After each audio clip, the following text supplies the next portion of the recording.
수요기도에 나오신 우리 성도님들 환영하고 또 축복합니다. 오늘부터 매주 수요일마다 이 목사님들이 요한복음 말씀을 차근차근 또 강해를 하려고 합니다. 오늘 그 첫 번째 시간인데요. 요한복음은 예수님의 기적이나 사역보다는 예수님이 어떤 분이신가를 잘 보여주는 복음서입니다. 그래서 요한복음을 읽다 보면 예수님이 누군지 분명히 알 수 있게 됩니다. 그리고 예수님을 믿고 따를 것인지 아니면 외면하고 돌아설 것인지 요한복음을 읽으면 반드시 선택의 기로에 서게 됩니다. 바라기는 매주 수요일 요한복음 말씀을 따라가실 때마다 우리 가운데 오신 하나님을 깊이 묵상하고 언제나 예수님 따르기를 결단하는 성도님들 되시기를 주님의 이름으로 소망합니다. 요한복음은 이렇게 시작합니다. 태초에 말씀이 계시니라. 이 말씀이 하나님과 함께 계셨으니 이 말씀은 곧 하나님이시라. 이 말씀을 읽으면 구약의 어느 성경이 떠오르십니까? 창세기 1장 1절 태초에 하나님이 천지를 창조하시니라는 말씀이 떠오르죠. 요한은 지금 태초를 거슬러 올라가서 예수님께서 이미 거기에 계셨음을 오늘 본문 1절에서도 분명하게 선포하고 있습니다. 그분은 말씀이셨고 하나님과 함께 계셨고 곧 하나님이셨다. 특별히 요한은 예수님을 말씀, 로고스라고 부르고 있습니다. 그러면서 그분의 존재가 영원 전부터 계셨던 하나님이심을 증언하고 있는 거죠. 요한이 이 단어, 말씀, 로고스라는 단어를 사용한 데는 분명한 이유가 있습니다. 당시 헬라 철학자들 일부는 이 로고스라는 단어를 통해서 신과 인간 사이를 연결해주는 존재에 대해서 고민하고 있었습니다. 왜냐하면 그들이 보기에 신, 하나님 너무 거룩하고 인간은 너무 더러웠기 때문에 서로 직접 만날 수 없다고 여겼습니다. 그래서 둘 사이를 잇는 가상의 중재자를 로고스라고 부른 거죠. 요한은 바로 이 단어를 들어서 이렇게 말하는 겁니다.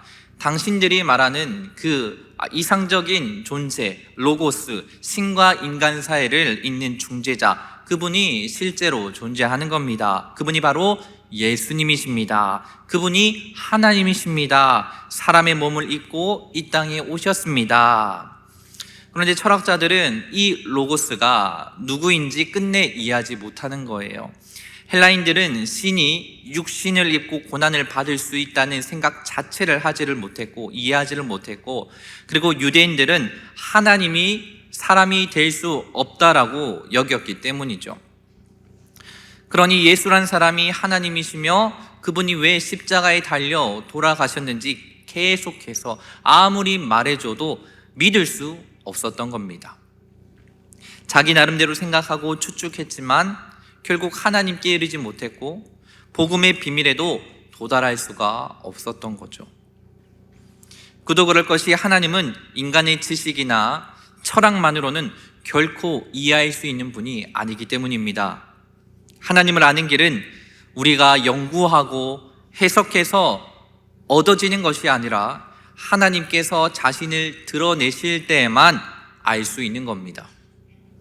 예수님도 마태복음 11장에서 이렇게 말씀하셨어요. 아들과 또 아들의 소원대로 계시를 받는 자 외에는 아버지를 아는 자가 없느니라. 그래서 요한은 본문의 복음의 첫 선포를 이렇게 시작하는 거죠.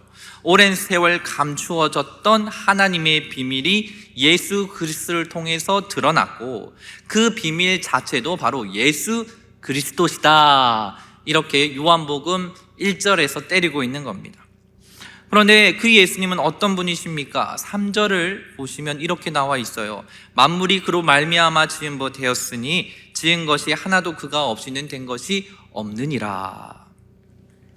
유치부 아이들에게 하늘과 땅, 사람, 동물 이 모든 것을 누가 만드셨을까 하고 물어보면 이 대부분 아이들이 태초에 하나님이 천지를 창조하셨어요 이렇게 얘기를 해요. 실제로 얘기를 합니다. 그런데 오늘 말씀을 보니까 예수님 없이는 만들어진 것이지 하나도 없다라고 말하잖아요. 그러면 예수님이 누구십니까? 예수님이 창조주 하나님이십니다. 하나님과 하나이신 분이십니다. 말씀이신 예수님이 하나님과 성령님과 더불어서 만물이 있기 전부터 역사하셨던 겁니다. 그런 분이 왜 이 땅에 오신 걸까요? 왜 하나님이 사람이 되어 우리를 찾아오신 걸까요? 구약 성경 출애굽기 33장 20절에 사람이 하나님을 보면 죽는다라고 기록되어 있습니다. 그 정도로 하나님은 완전하게 거룩하신 분이시고 우리 인간은 완전하게 부패한 존재입니다. 그러니 부패한 우리가 완전히 거룩한 하나님을 만날 수 있는 길은 없다는 겁니다. 그럼 안 만나면 되잖아요. 그러나 인간을 지으신 하나님을 만나야 비로소 우리의 존재 이유를 알 수 있게 되고, 하나님을 만나야 인생의 방향을 찾게 되고, 하나님을 만나야 우리 안에 있는 수많은 문제들, 우리가 그토록 노력해서도 해결 안 되는 문제가 해결되기 시작하는 줄 믿습니다.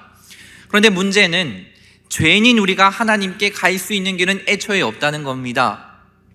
우리는 하나님을 만나기 위해서 아무것도 할 수가 없습니다. 그래서 하나님께서 우리를 직접 찾아오시기로 결정하신 거죠. 하지만 조금 전에 말씀드린 것처럼 그분은 거룩하신 하나님이시기 때문에 그 모습 그대로 오면 우리는 감당할 수 없습니다. 다 죽죠. 그래서 하나님은 우리가 감당할 수 있는 방식으로 오셨습니다. 우리와 같은 사람의 몸을 입고 우리 곁으로 오셨습니다. 이것이 바로 말씀이 육신이 되어서 우리 가운데 오신 이유죠. 이것이 얼마나 큰 은혜입니까? 인도의 선교사로 오래 사역했던 스탠리 존스라는 분의 이야기입니다. 초등학교에서 크리스마스를 앞두고 교장 선생님이 한 아이에게 이렇게 물었습니다.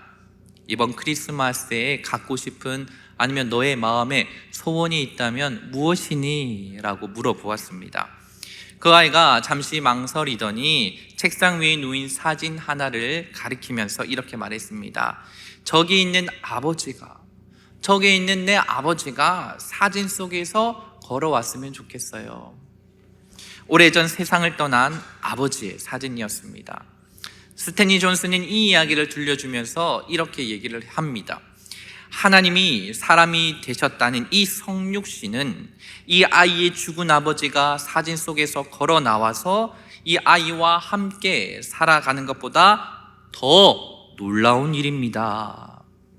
말도 안 되는 것처럼 들리겠지만 그 일은 실제로 일어났습니다 라고 이 선교사님이 말씀하셨습니다. 제가 청년 시절 때 이 담당 목사님께서 이 성육신에 대해서 얘기를 해주시면서 이런 이야기를 한 적이 있습니다. 그것이 또렷이 기억이 나는데요. 이렇게 말씀하셨어요. 만약 사람이 개미를 너무 사랑해서 개미의 아픔을 함께 느끼고 이 개미와 이야기하고 싶고 개미와 함께 살고 싶다라고 했을 때 어떻게 해야 될까? 어떻게 하는 게 가장 좋을까? 사람이 스스로 개미가 되어야 하지 않을까? 그래야지 개미를 이해할 수 있지. 그런데 그게 가능하다고 생각합니까, 여러분? 사람이 개미가 되는 것은 도무지 상상할 수 없는 일입니다. 불가능한 일이지. 그런데 하나님은 그 말도 안 되는 일을 하셨단다. 하나님이 사람이 되셨다. 사람으로 우리 가운데 오셔서 우리와 함께 아프고 우리처럼 눈물 흘리시고 우리처럼 죽음까지 겪으셨어.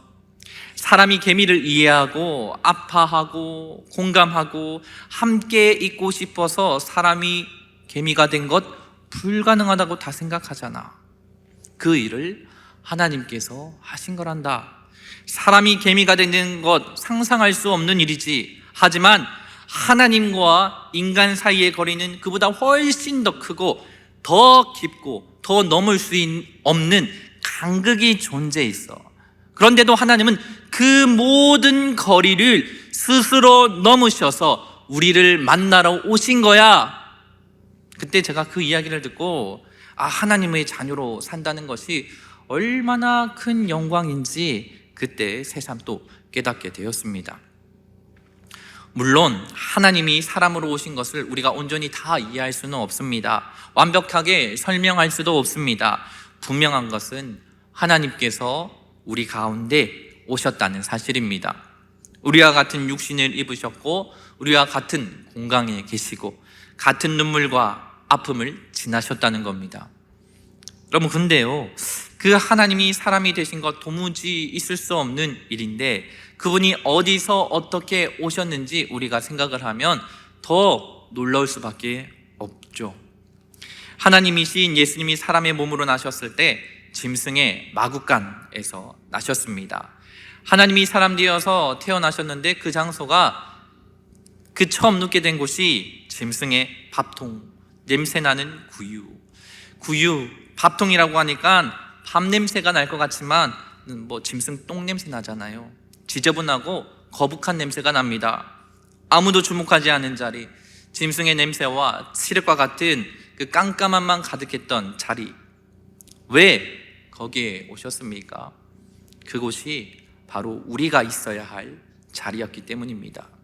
죄로 물든 세상, 스스로 구원할 수 없는 자리, 죄로 구역질 나는 곳, 그 자리로 예수님께서 내려오신 겁니다. 우리를 그 더러움에서 끌어내시기 위해서 하나님이신 그분이 대신 그곳에 들어가 누워 계신 겁니다.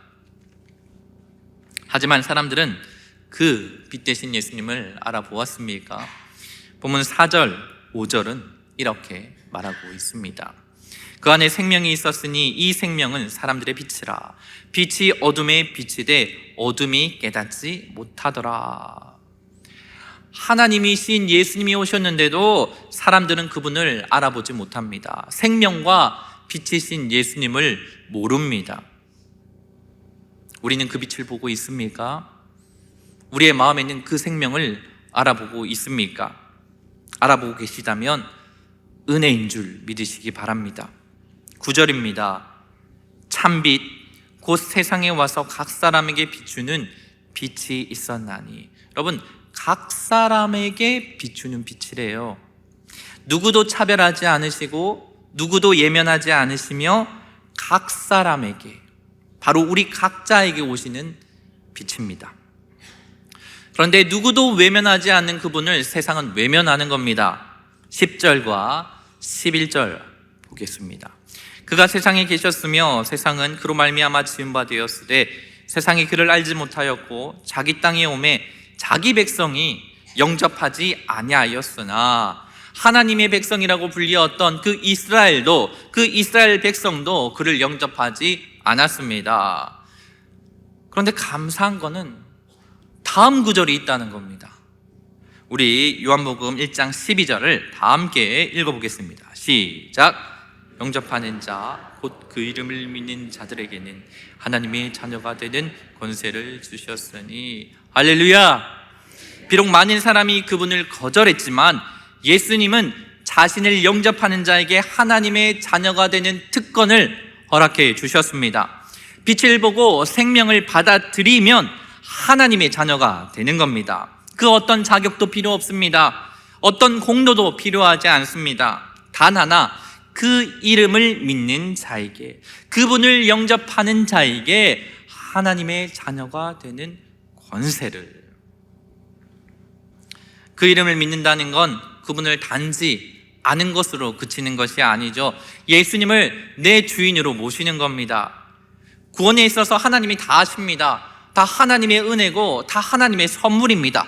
맞습니다. 그런데 하나님은 그 은혜 앞에서 우리가 믿음으로 반응하시기를 너무나도 원하신다는 겁니다. 지금도 그분은 지금도 우리에게 두드리고 계십니다. 요한계시록 3장 20절 말씀이죠. 볼지어다 내가 문 밖에 서서 두드리노니 누구든지 내 음성을 듣고 문을 열면 내가 그에게로 들어가 그와 더불어 먹고 그는 나와 더불어 먹으리라. 근데 예수님께서는 우리의 마음 문을 억지로 막 열고 부수고 들어오지는 않으신다는 거예요. 하지만 우리가 문을 열어드리기만 한다면 그분은 반드시 들어오십니다. 우리와 함께 거하시며 우리를 생명의 길로 인도하시는 줄 믿습니다. 시편 기자도 이렇게 외쳐요. 문들아 너희 머리를 들지어다. 영광의 왕이 들어가신다. 머리 들어라. 크신 왕이 오니까 문들아, 크고 위대하신 분이 들어오도록 문을 크게 열어라. 감당할 수 없을지 모르겠다. 엄청난 큰 왕이 들어가신다. 문을 크게 열어라. 시편 기자가 이 얘기를 하고 있는 거죠. 우리도 그분을 모실 때 단지 손님처럼이 아니라 왕으로 모시는 거잖아요. 내 인생의 방향을 바꾸시는 분이 내 마음속으로 들어오시는 건데 반쯤만 열어두시겠습니까?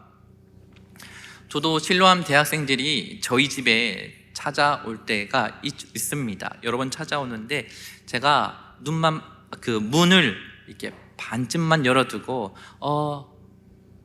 어쩐 일이고 왔어? 아이고 축복해. 잘 가라고 문 닫을 수 있습니까? 그렇게 하지 않습니다. 문 활짝 열어둡니다. 어서 와. 준비했다. 맛있는 거 준비했다. 하물며 우리를 죄에서 구원하신 하나님을 모실 때 문을 어떻게 열어야 할까요? 마음 문을 활짝 열고 기쁨과 경외함으로 그분을 왕으로 모셔야 되지 않을까요? 여러분, 예수님을 진심으로 기쁜 마음으로 즐거운 마음으로 영접할 수 있게 되기를 소망합니다. 높은 곳을 포기하시고 낮은 곳으로 내려오신 예수님, 그분을 우리의 마음에 크게 받아들이고 모신다면 우리가 큰 존재로 여김을 받을 겁니다. 왜냐하면 하나님은 언제나 겸손한 자를 높여주시고 낮은 자와 함께 하시기를 기뻐하시기 때문입니다. 말씀을 맺습니다. 맥스 루케이도는 성육신 사건을 또 이렇게 설명을 했습니다. 어느 날 아버지가 아들의 방을 열고 그의 지저분한 방 안으로 들어가서 무릎을 꿇고 선수 이렇게 청소를 한다면 그건 단순한 청소가 아닙니다. 관계의 회복입니다. 사랑의 표현입니다. 어느 아버지가 아들 방에 들어가서 걸레질을 하겠습니까? 사랑의 표현이죠. 같이 있고 싶다. 너와 관계를 회복하고 싶다. 하나님께서 인간의 시간과 이 공간 속으로 들어오셨습니다. 그저 우리 잘 사나 못 사나 감시하기 위해서 아닙니다. 구경하기 위해서 아닙니다. 사랑하시기 위해서, 구원하시기 위해서 들어오셨습니다. 이제 우리가 할 일은 단 하나입니다. 그분을 마음속에 모시는 것, 그분을 영접하는 것. 어디에서요? 삶의 모든 부분에서 내 생각, 내 판단 다 내려놓고 하나님, 나를 다스려 주시옵소서. 하나님, 오늘도 말씀이 들리는데 민감하게 반응할 수 있게 해주세요. 하나님, 사람과 소통을 하는데 하나님 예민하게 듣고 하나님의 말씀과 하나님의 뜻에 인도하심이 무엇인지 예민하고 또 면밀하게 살펴볼 수 있게 해주세요. 다스려 주시옵소서. 그리고 그분 안에서 거하시면서 그분의 빛에 따라서 살아가는 겁니다. 오늘도 우리 예수님은 말씀하십니다. 내가 세상에 왔노라. 각 사람에게 비추는 빛으로 왔노라. 이 부르심 앞에 우리 여러분의 마음이 응답하기를 주님의 이름으로 진심으로 축복합니다.